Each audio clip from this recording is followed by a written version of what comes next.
Good afternoon and welcome to Contract Review for the month of August. Hope everyone is doing well. With that, we'll ask Madam Clerk to please call the roll. Senator Albritton, Senator Beasley, Senator Butler, Senator Elliott, Representative England, Representative Garrett, Senator Orr, Representative Pringle, Representative Reynolds, Senator Roberts, Here. and Representative Witt. Thank you. As we start, can we say a short prayer? Father, we commit this time to you and ask that you continue to bless the state of Alabama. We look to you and ask that you would protect not only our state, but our nation. And we thank you for the privilege to gather today in Christ's name. Amen. All right, we had 32 contracts submitted, 30 made the cut, and a few housekeeping errors, and we're able to get that done. Please continue to work diligently on forms. Anything else? Okay, Madam Clerk, would you please make an announcement? Simone Biles just won gold for Team USA. Let's go USA. There you go. It's a big deal. All right, anything else? Anybody on the committee? All right, first up, ADECA.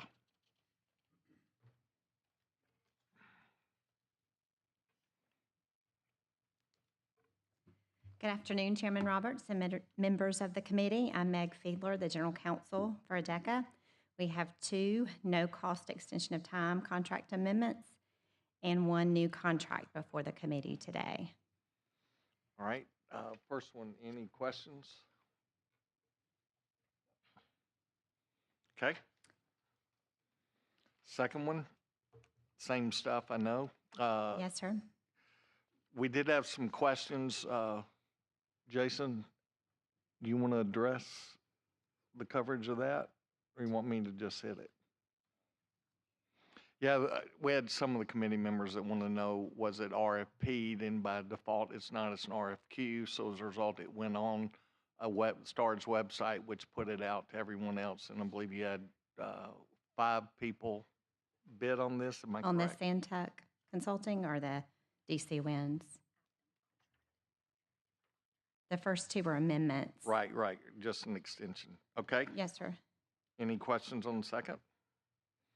All right, DC Winds. Yes, sir. Is this needed to draw down additional federal funds? No, sir. This is done simply because the money's allocated through the Education Trust Fund for education, and the National Electric Vehicle Infrastructure Program, which is the federal funding, does not allow for education or marketing with those funds. Okay. So this is the education for an implementation of the EV program. It predated the federal program. Okay. The state program did.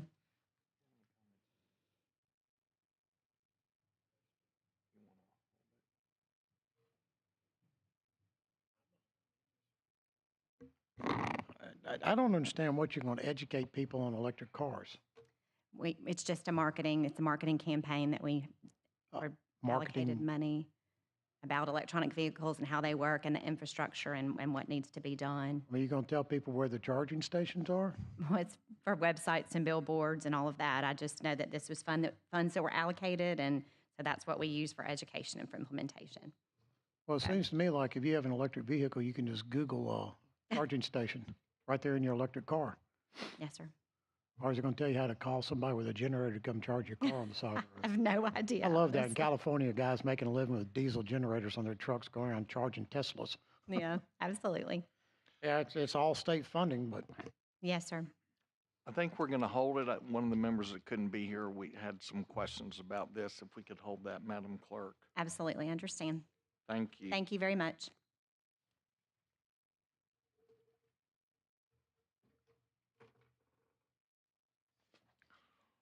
All right, education. Tina Hammonds, Council for Education. We have 3 contracts today. Our first 2 are for special education. They're both 100% federal funds. The first one is with Teaching Strategies, and this is to capture, analyze, and disaggregate preschool special education outcomes data. And it is in order for us to be able to do our federal reporting and to do our annual performance report with the Office of Special Education Programs. All right, any questions on page 3? Okay, go to page 4, please. Okay, page 4 is a child nutrition contract. This was originally RFP'd, and this is the onboarding of the statewide Titan point of sale system for approximately 38 school food authorities who are currently operating the National School Lunch Program administered by our department. We ended up closing out that contract without an amendment due to the fact that our working group thought that the additional work that needed to be done would be classified as ongoing maintenance and support that could be done on a purchase order without a continuing contract. So it did actually expire, but then after evaluating the work and what needs to be done at the district and local levels, we are going to need a contract to finish out the work. So this is a sole source because it's a completion of the RFP'd work that was started at the state level in order to get the Titan program working at all of the schools that are implementing it. And it's 100% federal funds. Any questions? All right. Thank you, ma'am. Ethics?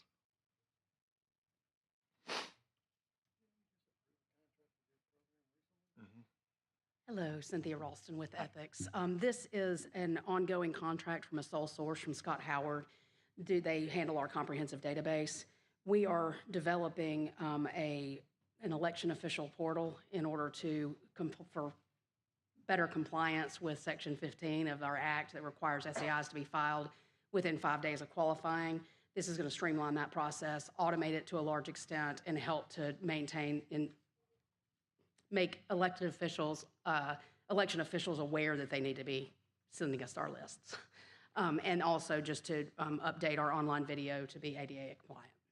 All right, any questions? Thank you, ma'am. Thank you. Forensic science?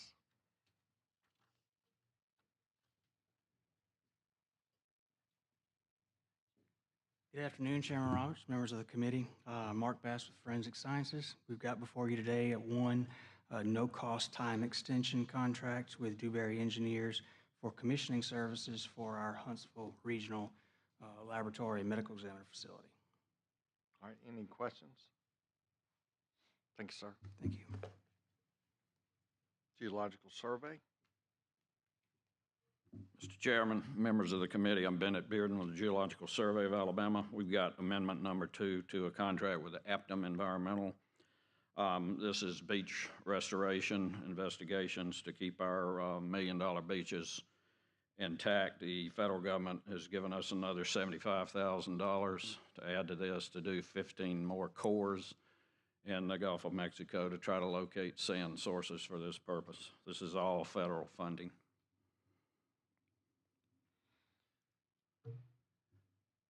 All right, Jason, help me out. Is this the one that got put on you? This contract was put on STARS, sent out, so you covered everyone on that, had 5 people submit. And any other questions on that? Okay, thank you, sir. You got one more? Yes, sir. Contract number 2 was Advanced Resources International.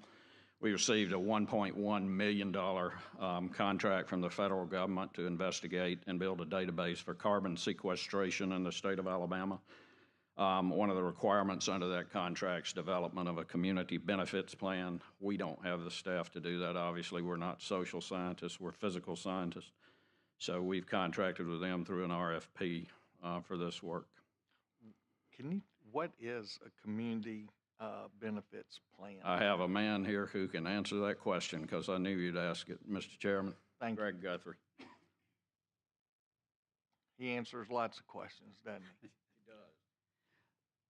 Mr. Chairman, the committee, the Community Development Plan is an outreach program to communities that could be affected by any type of carbon sequestration programs we have in the state. And so with this award to this company, they're going to contact with historic black colleges in the area, communities, help to develop potential employment opportunities, and essentially providing, as Bennett said, social services that we can't provide. This is the new requirement for DOE projects and as well as EPA projects as well. All right, any questions? Thank you, sir. Thank you, Mr. Chairman. Yes, sir. Insurance?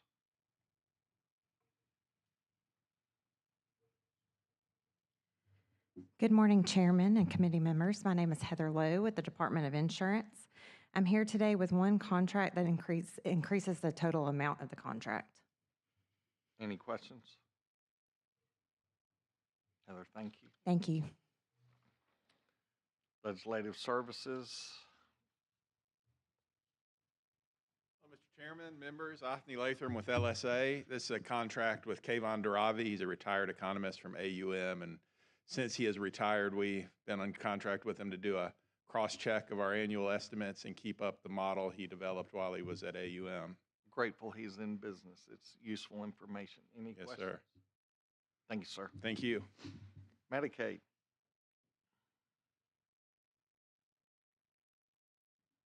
Good afternoon, Mr. Chairman, members of the committee. Nick Hines, Assistant General Counsel with the Alabama Medicaid Agency.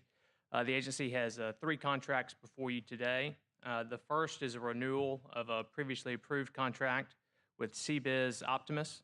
This is going to be for actuarial services to be provided for the agency. All right. The data that's collected here, where does that go? For the CBiz Optimus is doing actuarial work. I think the data collection is going to be for the next 2. Right. The data collected goes to one health record, which is Alabama's Health Information Exchange. Okay, I'm really trying to delve into some of these unexpected or unexplained deaths at earlier ages that we've seen, particularly in the last 2 years. Are we tracking that? I don't have the answer to that question. My assumption would be yes, but I don't want to tell you yes without knowing definitively or talking with someone from the program first. Okay. Any other questions? Good on bottom page 7. Go to page 8.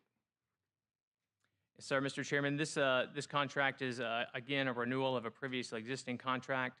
This is with Cognosante, and Cognosante is the vendor who does kind of the 2-part components of implementation, so creating a healthcare information network and system from scratch, as well as the operations and maintenance of it. Will this be ongoing? Yes, sir, Mr. Chairman. I don't know. I do have someone from the program area here. Gary, will the cost stay static after implementation is done? We'll get to a point, Mr. Chairman, where it's just operational only, but we're still having providers on our network. We still have hospitals that are connected, mental health centers, so it's still implementation going on as we add these networks. But there will be a point, Mr. Chairman, where we'll quit adding, which may be a good thing, but it will be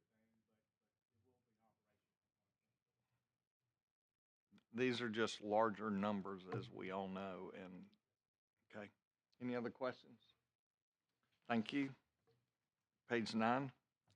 The next contract is a new contract. It's with Health Tech Solutions, LLC. It's for collection and integration of lab data, so a little bit similar to the Health Information Exchange, but lab-focused. Who uses this information here? Simply following one in particular, one person, their data being stored in a cloud, or what is this for? So the agency is required to bring in this data, and so I guess it can best be described as, or well described as, how each different phones have different plug ports. Without this contract, the agency would have different data in different formats coming to it from different providers, whereas this allows the agency to receive it all in one form or fashion. So it almost, to an extent, helps eliminate the need for several different contracts to receive it in the different formats and just receive it in this one. Is this almost like an HMR in the way that it would travel, or how is it stored? How's it manipulated? Can I defer to the Sure. program area head, Gary Parker? Mr. Chairman, it is an integration from a collective from the Independence Labs across the state.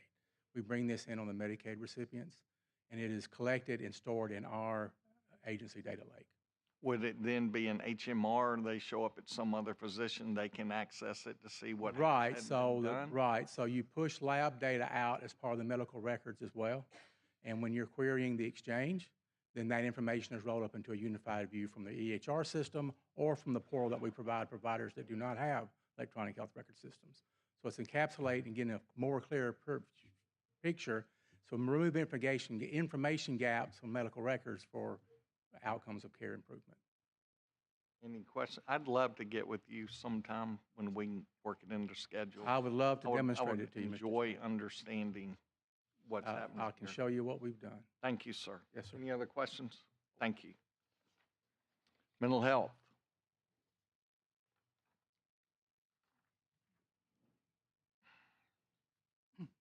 Yeah, Brian Penn, Mental Health.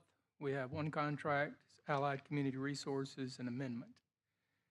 And what this contract is for is the contractor provides services for our living at home waivers. We have over 500 people who are on the living at home waivers and the ID waiver. And what this company does is they pay the providers that the living at home individuals have selected. So they pay for the services, they do accounting services, and they do background checks. And it saves the state about $14 million a year as compared to having all the people live in group homes. How many people are covered under this contract? We have a little over 500. 500. Yes, sir. So $62 million for 500 people. Is that what we're talking about? Well, this is an extension here. Yeah, total contract value 61,969. Right. So that would, well, we keep adding more to it. If they lived in group homes, which would be their only alternative, it's about $85,000 a year per person. Mm-hmm. Okay. Any questions from the committee? These are these group homes where they only let like 4 people live in each one? I mean, I know there's some people in Mobile making a killing off this stuff. Well, They're making a fortune. it depends. Some group homes, I know, some group homes have 1 or 2, some have more.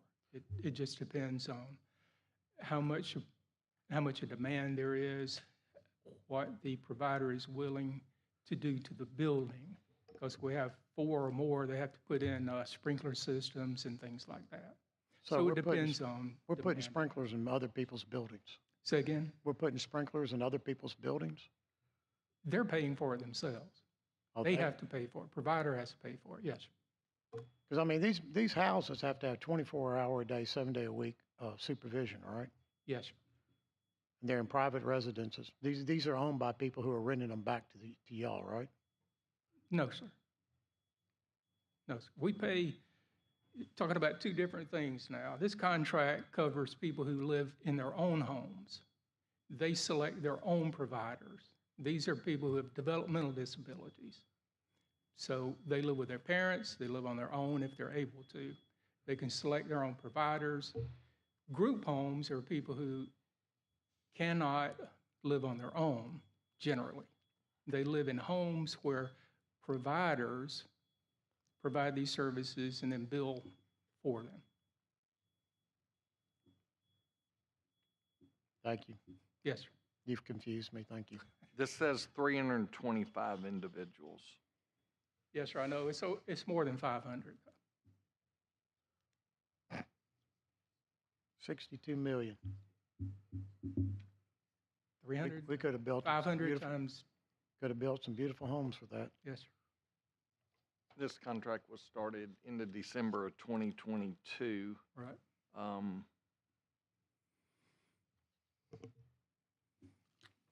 Okay, any other questions? There's a lot on this, and I don't have the solution though, sir. Yes, sir. So, all right, thank you, Brian. Thank you. Public health.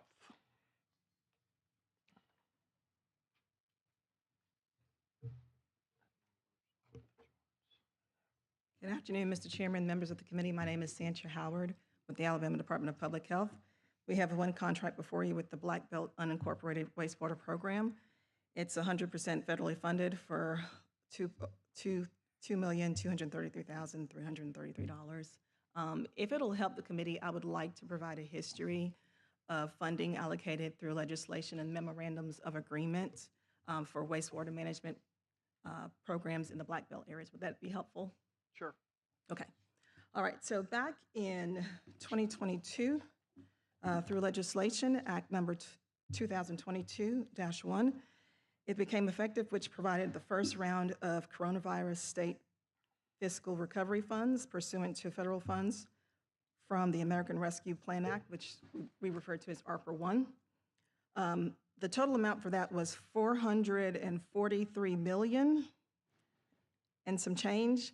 Of that, $5 million was provided to install wastewater systems in Alabama Black Belt areas. Pursuant to ARPA 1, the department entered into a memorandum of agreement with ADEM for $2.2 million to install wastewater systems in the Black Belt areas. Back in January of 2023, ADPH entered into a grant agreement with the same contractor before you today for $2.2 million for installation of residential septic systems in Lowndes County, and to date, approximately 67 have been installed in Lowndes County. Then back in March of 2023, Act number 2023-1 became effective, which we refer to as ARPA 2. Of ARPA 2, which total over $1 billion, $5 million was awarded to ADPH to utilize those funds to provide grants for wastewater improvements through an engineered septic system program in the Alabama Black Belt areas. As a result of Act 2023-1, ADPH and the Department of Finance entered into a memorandum of agreement in August of last year for the total of $5 million. Of that $5 million, so far $1.5 million has been awarded to Lowndes County Unincorporated Wastewater Program. And before you today, we have Repeat that one. How much has been allocated to them already? 1.5 of the 5. Before you today is the 2.3 million, and then we will have another contractor once they get all their paperwork done coming before the committee. So the 1.5 million from 2023 did how many homes? The 1.5 billion was actually just awarded in June of this year, but the 2.2 million so far has done 67 homes, and there's still a little left over, and I actually have the director of our Bureau of Environmental Services here with us today, and I think there's a little less than 100,000 left, which may be able to cover maybe 2 or 3 systems. Is that accurate? Your director might as well come forward, because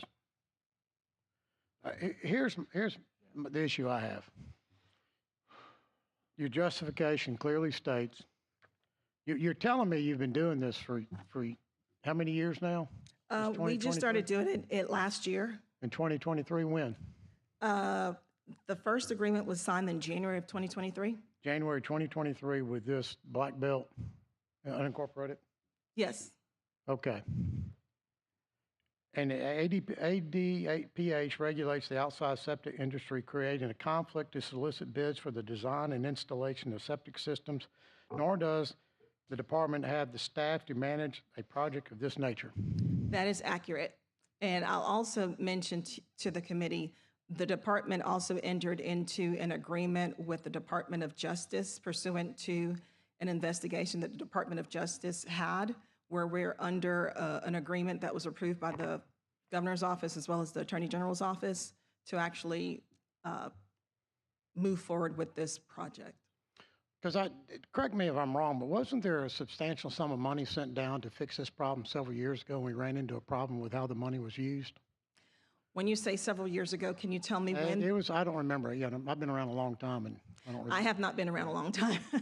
So, but I know since I've been with the department, I know that we have the 2.2 million. We also have the 5 million. And then in the last session, we have 1.5 million, which would be for fiscal year 2025. Because I find it interesting, this contract you signed with this organization, the person that runs this organization worked for y'all. And who is that? You signed it. Okay, let me look. When you say the Her name's Sherry Bradley. She does not work for our organization. She retired. Exactly. Went straight to here and is getting this she's the one that manages this contract. And you're telling me she started in 2023. That's well within the 2 years of you can't work for the state after you retire. I mean, I believe she got an ethics opinion before she started working for them. So she left y'all, went straight to work for y'all and got a contract. She left us and went to work for them. That is accurate. But I believe this was going on before she left us. Okay, but she's working for y'all well within the 2 year. She got an ethics opinion and said that the 2 year window doesn't apply. I'm just asking. It's my understanding that she did get an ethics opinion, or she reached out to ethics before she accepted the position. I mean, I read this contract and it doesn't say how they're going to be compensated. All it says is, where is it? It's a form. It's a template, an approved template. They're not going to work for free. How much of this 2.3 million are they going to get to keep? Let me verify that for you. Give me 1 second. I mean, I'm just going to tell you up front, we're going to carry this contract because I've got some serious questions. Because here's my other ultimate problem. We don't know how much they're going to make off of it. We don't know what their guidelines are and what guardrails they're going to use. And there's a little provision in this contract that says they will resolve property title issues. I can tell you that the department has issued a variance for individuals that are participating in this program so that they don't have to go through the recording requirements that are necessary pursuant to our rules. So what's going to stop this individual in this organization from going into their home counties and fixing the septic systems on their family's property and clearing title on their family's property and then turning around next year and selling it and making money? I mean, listen, I've been in real estate for 30 years. I've run all through these counties, and I know the problem is air property. You can't clear title on it. And what I'm concerned about is them going onto this property, and they'll have 4 or 5 trailers, and they're going to clear the title on it. They're going to have to, it's going to cost thousands and thousands of dollars of legal bills to try and clear the title on the property. Then you're going to spend thousands of dollars having to survey it because it's got multiple trailers on it. Who's going to be responsible for maintaining the system? Because if you put a system out there or handle those 5 trailers and come back in 5 years, you'll have 10 trailers pumping into that one system that was designed for 5. And the other problem I have, being a contractor, you know how many regulations y'all have on septic tanks? Just curiosity. Now, I have not checked this since I was first elected in 1994. But then you had over 380 separate regulations on septic tanks alone. About 80 of them were in direct conflict with each other. Now, you're talking about engineered septic systems. Y'all send your employees to a weekend class on how to do septic tanks, and your weekend people will overturn a licensed engineer's stamped set of plans for a septic system because that's not what they want. And they will turn down a set of plans that an engineer that's trained to do and has fixed his seal to it. I'm not comfortable until I see some guide rails on what you can and cannot do. If we're going to go spend the kind of money we're going to spend to put septic systems and clear title to people's property so it becomes marketable, I don't want them selling it in a year or 2. I don't want them to take the taxpayers' money and profit from it because we're trying to fix a health issue. And I work in the woods. I see this all the time.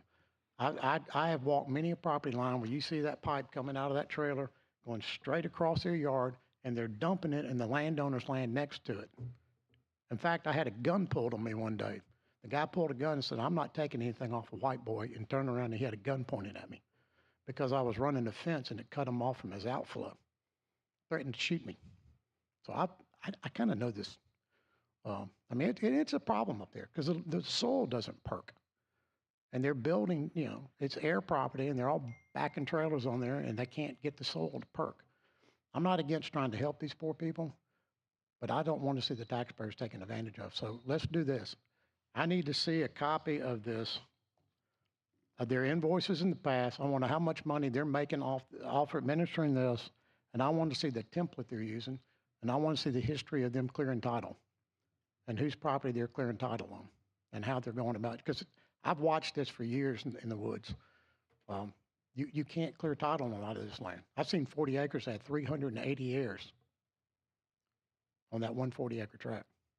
So get with me, and if you'll provide that for me, I'd appreciate it. Thank you. All right, thank you. All right, thank you. We'll hold that. Appreciate it. All right, rehab services, top of page 12.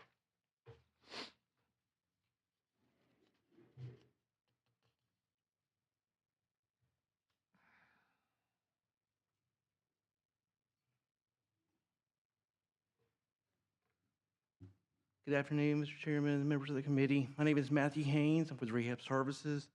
We had this one contract today that's 100% federally funded. It's for a program to help seniors with vision loss learn peer support leader training skills so that they can help others like themselves learn how to live with their vision loss better. All right, any questions? Thank you, sir. Transportation. Before he gets up here, first one is real property appraisal, second one's real property appraisal. Any questions? Can you pronounce this guy's name? Nope. Nope. I wasn't even going to try. It's Vagliachich. That sounds good. I go to if you're page right or not, but it 15. sounds good. Go to page 15, please, sir. All right. It's also appraisal. Yes, as a matter of fact, all the way up to the top of 17 is an Yeah. appraiser. All right, let's go bottom of 17. Okay, this is independent cost estimators that we'll be using on Mobile River Bridge, West Alabama Highway, other kind of contracts. The first one is KCI Technologies. The second is Innovative Contracting. They'll both be doing the same thing. For some reason, we had a lot of problems with these submittals. Did I somebody saw that. change? Yeah, there was actually an acquisition on one of them or something. But yeah, no, I know there was some issues. But Yeah, it worked out. E-Verify issues, errors on cover sheet. Yeah. Anyway, all of that. Okay. All right, so we're down to, that's it for Yeah. Clay. Thank you, sir. Thank you. Treasurer?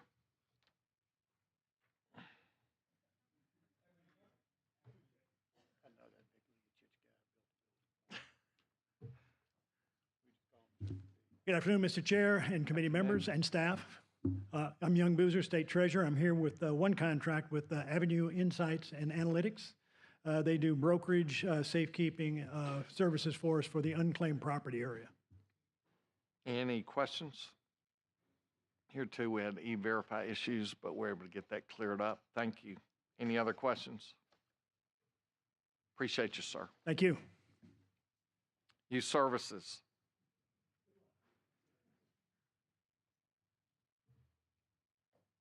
Good afternoon. I'm Dudley Perry from DYS. We have one contract. It is a residential facility for adjudicated delinquent females, medium risk. So this is 2.2 million for one property is what this is? Okay. Any questions? Correct. Thank you, sir. Thank you, sir. Legal contracts. ABC. Good afternoon, Mr. Chairman. My name is Kevin Holden. I'm an assistant attorney for the Alabama ABC Board. We have a legal services contract before you for Mr. Randy Dempsey. A few questions that I assume you've had some. Are you familiar with this Act 2023-252? May I see that?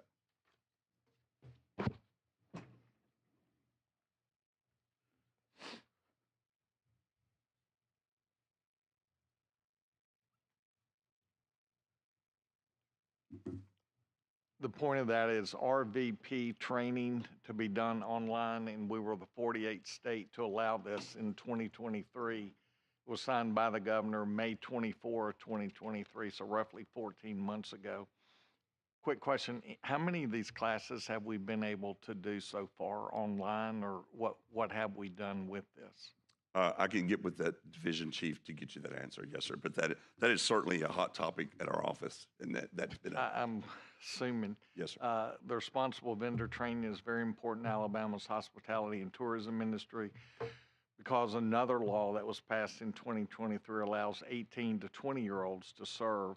That's great. Alcohol if establishment is RVP certified. Alabama has a low level of RVP certified licensees because ABC has made it extremely difficult for licensees to get training and become certified. There's a lot of interest in that being moved along. Any other questions? This is not really on that exactly, but our health department in Mobile County, which is separate from the state health department, has now issued a decree that if you handle alcohol in a bar or restaurant, you have to come to the health department and get a handler's license from them or a handler's card. Why would the health department be involved in? I mean, That is not directed by us, but that's just Yes, something sir. they went off on their own and did. Yes, sir. They just want to charge every bartender and waiter and waitress in Mobile $7 to get a card. They only give them like 30 minutes a week to get one. not directed by us. It's not y'all. Okay, thank you. Yes, sir. All right. If we could hold this contract, we have a very interested party who couldn't be here today, and I'm sure you've communicated with them prior to the meeting and maybe afterwards, but we'll hold that contract. Yes, sir. Thank you. Thank you very much. Madam, sir, would you like? No, that's for you. Thank you. All right, human resources. I'm Jennifer Bush with the DHR Legal Office. We have a 2-year legal services contract with Laura Lloyd at Lloyd Legal LLC. It is $70 in court and out of court. Any questions?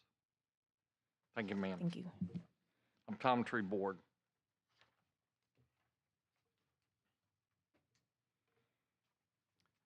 Mr. Chairman, members of the committee, I'm Fred Wallace, the Executive Director of the Alabama Board of Optometry. We have one legal services contract for your review today. It's a renewal of the contract for Wallace Mills, who served us very well for many, many years, and we hope that you will renew that. Any questions?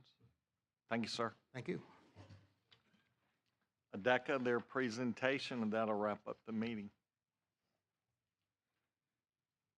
This is an annual requirement that we do, and we try to usually do it in the August meeting. So thank you for bringing this to us. Thank you. Good afternoon. I'm Jennifer Lee. I'm the Energy Division Chief at ADECA.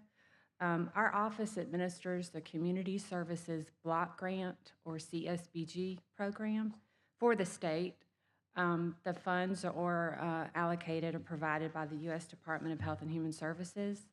No state funds are used for our program, but under the CSBG Act, we are required to hold at least one legislative hearing every 3 years in conjunction with the development of our state plan. And the state plan describes how we will administer the program. The CSBG state plan presented today is for fiscal years 2025 and 2026. CSBG funds are allocated to community action agencies throughout the state. Currently, we have 18 agencies that cover all 67 counties. The community action agencies provide direct services to income-eligible households in their service area. So services can vary based on the identified needs in the communities, but examples of services are assistance with rent, food or prescription drugs, school supplies, transportation, summer youth programs, and employment programs. The community action agencies may also partner with other entities to improve low-income neighborhoods or establish programs that involve youth development. The agencies are governed by a tripartite board. 1/3 of the board members represent the public sector, 1/3 represent the private sector, and then the remainder represent the low-income communities. We typically receive, or the state typically receives, about $13 million annually for this program, and about 5% of that total is kept for state administrative costs. The community action agencies report to ADECA at the end of every year on demographics of the individuals and the households that they serve, the services provided, and the outcomes achieved. The state is required to monitor each of these agencies at least once every 3 years. So ADECA held a public hearing on July 18th to review the draft plan, and we posted a copy of our plan on our CSBG website. The plan covers statewide goals. It lists those community action agencies that will receive funding in the amount. It provides the use of funds, identifies state linkages, identifies the monitoring and fiscal controls we have in place. It lists the eligibility requirements, and it provides required assurances. And I'll wrap up with saying our office will accept comments through August 19th, and the plan is due to the Health and Human Services September 1st. So thank you for your time. Do you have any questions? Any questions? Thank you Okay, very much thank you. for fulfilling your obligation. Thank you. Have a great month. Look forward to seeing you next month. Thank you. We're adjourned.